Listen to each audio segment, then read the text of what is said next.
नमस्कार दोस्तों, आप सभी का स्वागत है आपके अपने चैनल केडी एग्ज़ाम सलाह पर। तो दोस्तों, सबसे पहले तो आपको दशहरा की बहुत बहुत शुभकामनाएं, और जो भाई बहन मेरे गांव से उनको दशहरा की राम राम।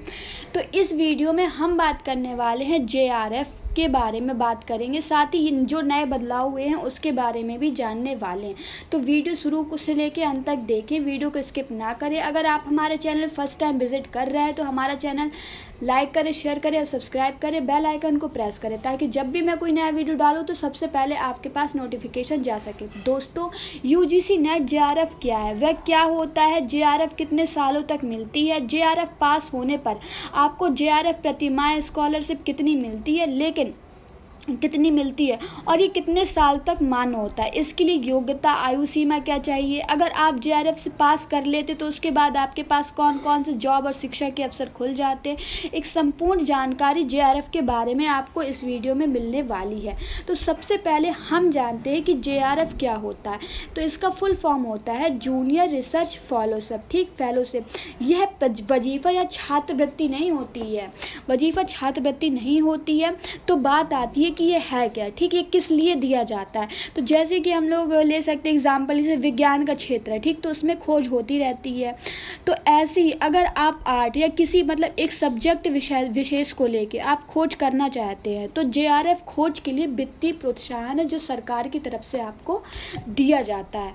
जो एग्ज़ाम होता है, ठीक, ये जो एग्ज़ाम होता है, ठीक, जिसके द्वारा जेआरएफ दी जाती है, तो वह एग्ज़ाम कौन सा होता है, वह इंडिया में दो टाइप का होता है। एक होता है यूजीसी नेट और दूसरा होता है सीएसआईआर नेट। ठीक, जो एनटीए कंडक्ट कराती है, नेशनल टेस्टिंग एजेंसी। गाइस, अगर आपने नेट जेआरएफ से लेके और डिटेल में जानना चाहते हैं कि फॉर्म की भरने की फ़ीस क्या होती है, आयु सीमा क्या होती है, कौन कौन फॉर्म डाल सकता है, तो इसका लिंक आपको डिस्क्रिप्शन बॉक्स में दिया जाएगा या प्ले लिस्ट में जाके आप चेक कर सकते हैं। चलिए वीडियो में आगे बढ़ते हैं।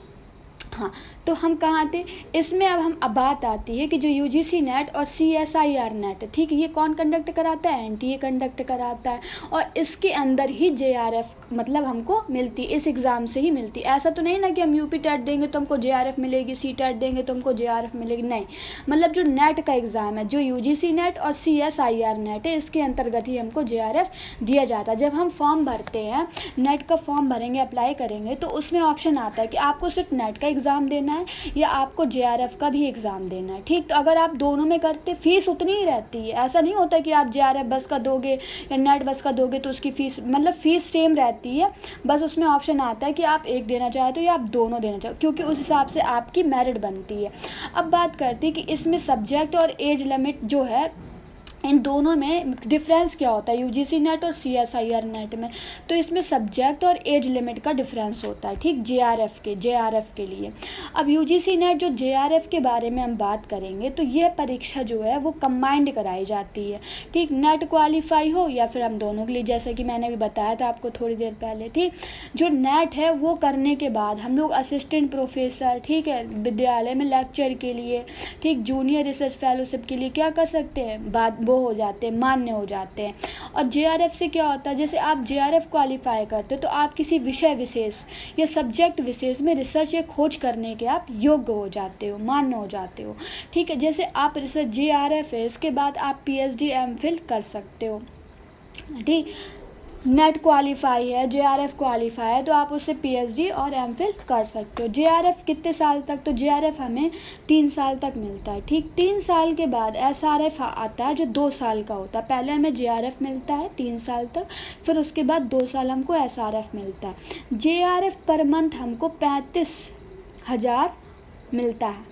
ठीक, प्लस हाउस रेंट और ये खर्चा जोड़कर 35,000 हमको प्लस मिलता है, हाउस रेंट ये सब जोड़कर।